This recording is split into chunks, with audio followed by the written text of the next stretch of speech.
জীবনে মেলা রঙের কেকই তো খাইছেন, কে কে পাকা কলার কেক খাইছেন হাত তুলেন দেখি। বিশ্বাস করবেন না, কেকটা খাইতে এত বেশি মজার আর এত সহজে বানানো যায়।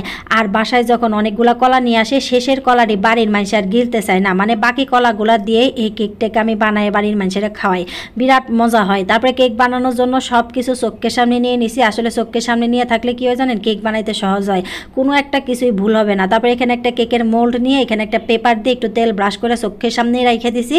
তারপরে এখানে নিচে হলে গিয়া সাইডটা কলা সাইডটা সুন্দর করে সুলাই নিব। আসলে কলার কেক যেহেতু বানাবো, কলা তো লাগবেই। তারপরে এখানে সাইডটা কলা সুলাইয়া তারপর একটা কাঁটা চামচের সাহায্যে সুন্দর করে এটা গলায় নিব। আসলে কাঁটা চামচ দিয়ে গলাইতে যায়, সেটা মনে হইলো এটা কাঁটা চামচ দিয়ে গলায় আনির কাম আমার না, এটা হলো হাত দিয়ে গলাইতে হবে। পারপরে মনে করেন কাঁটা চামচ রাখকে হাত দিয়ে দিলাম একটা চটকানি, এটা মনে করলেন সময় লাগলো কম, তাড়াতাড়ি হয়ে গেল। আসলে আমরা বাঙালি মানুষ, এত স্টাইল মেরে লাভ নেই। তারপরে এখানে নিলাম হলো দুইটা ডিম দুইটা আগে ফ্রিজতে বাইর করে রাখছিলাম। ডিম হলো গিয়া নর্মাল টেম্পারেচারে লাগবে। তারপরে এখানে নিলাম হলো গিয়া সব কিছু গোটা দিয়ে, তারপরে এখানে একটা বিটারের সাহায্যে সুন্দর করে সব কিছু গোটা দিয়া তারপরে এখানে দিয়ে দেবো বাকি উপকরণ। এই যে এখানে দিলাম হলো গিয়া চিনি, একটু করে চিনি মিশাবো, 3 বারে চিনি মিশাবো।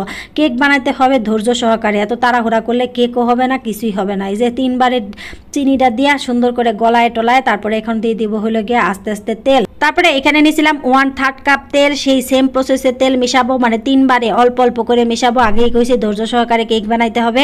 কেক বানাইতে যে আপনি রাগ উঠলে চলবে না, কারোর সাথে ঝগড়া করলেও চলবে না। তারপরে এখানে আরেকবার দিয়ে দিলাম তেল, একবার দিছি আবার দিছি, মানে 2 বার দিয়ে এটা একটা সুন্দর করে ভালো করে মিশাই টিশাই এখন বাকি উপকরণ মিশানো শুরু করে দিব। এখানে দিয়েছিলাম অল্প একটু ভ্যানিলা এসেন্স। আপনার যদি ভ্যানিলা এসেন্সে কোনো অ্যালার্জি থাকে তাহলে আপনি একটু এলাচির গুঁড়াও দিয়ে দিতে পারেন, তাইলেও খাইতে খারাপ লাগবে না। তবে ভ্যানিলা এসেন্স দিলে বাচ্চারা খাইতে পছন্দ করে। আমি এখানে ফ্রস্টার ক্লাকারেরটা নিয়েছিলাম, এটা দিয়ে ভালো করে মিশাই এখানে কতটুকু দিলাম, 1 চামচের মতো দিছি। আপনি 1 চামচের একটু বেশিও দিতে পারেন, কোনো সমস্যা নাই। এটা ভালো করে মিশাই একটা স্টেনারের মধ্যে নিয়ে নিলাম 1.5 কাপ ময়দা। এই যে 1 কাপ নিছি, এই যে আধা কাপ নিলাম। 1.5 কাপ ময়দার সাথে নিয়ে নিব 1.5 টেবিল চামচ হলো গিয়ে আপনার হলো গিয়ে বেকিং পাউডার, নিয়ে নিব হলো গিয়ে 1 টেবিল চামচের একটু কম হলো গিয়ে আপনার বেকিং সোডা। আসলে এই যে আপনার যে মেজারমেন্ট কাপগুলা, এটি দিয়ে যদি আপনি কেক বানান তাহলে সবচেয়ে ভালো হয়, সবচেয়ে সুন্দর হয়। তারপরে সবগুলো উপকরণ ভালো করে এখানে সুন্দর করে চাইল্লা নিচের যে কতগুলা গুঁড়া থাকবে সেগুলো ফালাই দিয়া আবার সেই বিটারের সাথে সুন্দর করে বিট করে নিব অল্প অল্প করে দুধ দিয়ে। এখানে নিয়েছিলাম আমি 1/2 কাপ দুধ, আসলে জাল করে ঠান্ডা করে নিয়েছিলাম। সেই ঠান্ডা দুধটা এখানে আস্তে আস্তে মিশাই নিব। তারপরে এখানে হলো কাজ প্রায় শেষ। এখানে অল্প অল্প করে দুধ দিব আর সুন্দর করে মিশাবো, একটু দুধ দিব আর সুন্দর করে মিশাবো। আসলে ঘটনা হলো কি জানেন, এই যে আমার হ্যান্ড বিটারটা দেখতেছেন, এটা কিন্তু বাঙ্গা একটা হ্যান্ড বিটার। এটা দিয়ে বিরাট কষ্ট করে কেকটা বানাইছি, মানে বারে খালি খুললা জায়গা কি আর কমো, মানে আমরা সহজে মেয়ে মানুষ আসলে কিছু ভাঙ্গা চোরা দিয়েও কাম চালাইতে চাই, নতুনটা কিনতে আঙ্গুর বিরাট আলসেমি কিপটাবে দুইটাই। হ্যান্ড বিটারের সাহায্যে যে আমি মিশ্রণটা মিশাইলাম, এটা কিন্তু মাত্র 3 মিনিটের মধ্যে শেষ করছি। আপনি আবার মনে করলেন 1 ঘন্টা যদি মিশাইতে যান তাহলে মনে করলেন কেক ভালো হবে না।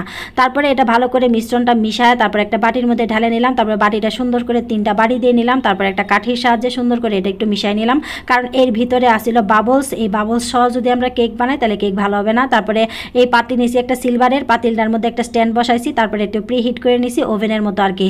তারপরে এটা যখন পাতিলটা গরম হয়ে যাবে তাকে চুলার আগুন মিডিয়াম টু লো হাইটে দিয়ে তারপরে কেকটা বসাই দিলাম। এই কেকটা হইতে আমার পাক্কা 2 ঘন্টা সময় লাগছে। পাকা কলার কেক হইতে একটু বেশি সময় লাগে, এটা নর্মাল ব্যাপার। আর কয়েকটা টিপস আপনাদেরকে দিয়ে দেই, যখন চুলায় কেক বসাবেন অবশ্যই চুলার হিট বারবার কমাবেন না, বাড়াবেন না। আরেকটা জিনিস হলো গিয়া, কেক যখন আপনি চুলায় দিবেন অবশ্যই 1 থেকে 1.5 ঘন্টার মধ্যে একবারও চুলার মানে ঢাকনা খুলবেন না, মানে চুলার উপরে যে আপনি পাতিলটা দিয়েছে সেই পাতিলের ঢাকনা খুলবেন না। তারপরে এখানে আমার কেকটা মোল্ড আউট করে রাখলাম। তারপর দেখেন আমার কেকটা কতটা পারফেক্ট আর কতটা সুন্দর হয়েছে, আলহামদুলিল্লাহ। আর এই কেকটা আমি যেহেতু প্রায় বানাইতে একদম এক্সপার্ট হয়ে গেছি, কারণ বাড়ির মানুষের শেষের কলাটি খাইতেছে না, এর জন্য আমার 2 দিন পরে দেখা যায় এরকম একটা কেক বানাইতে হয়। এখন আপনাদেরকে এই কেকটা কাটটা দেখাই ভিতরে কতটা সুন্দর হয়েছে। দেখেন কতটা পারফেক্ট, কতটা সুন্দর আর কতটা নরম তুলতলা হয়েছে। বিশ্বাস করেন কেকটা সত্যি অনেক সুন্দর হয়েছিল, নরম তুলতলা হয়েছিল, খাইতেও অনেক বেশি মজা হয়েছিল। যে বাচ্চারা কলা খাইতেছে না তাদেরকে এরকম একটা পুষ্টিকর একটা কেক বানাই খাওয়াইতেই পারেন। আর হলো গিয়ে কেকটা আপনাদেরকে একটু ভাঙ্গেও দেখাইলাম, সিরাও দেখাইলাম, সবভাবেই দেখাইলাম কতটা পারফেক্ট হয়েছে কেকটা। যাই হোক বাসায় বানায় খাবেন আর অবশ্যই বানায় সেটা বলবেন কেমন হয়েছিল। আর আমার ভিডিওটা ভালো লাগলে অবশ্যই আমার পেজটাকে ফলো দিয়ে রাখবেন। আর আমার পেজটাকে ভালো লাগলে অবশ্যই লাইক দেন, কমেন্ট করেন। আর যারা ইউটিউব থেকে দেখছেন তারা অবশ্যই একটা সাবস্ক্রাইব করে রাখেন। সবাই ভালো থাকেন, আল্লাহ হাফেজ।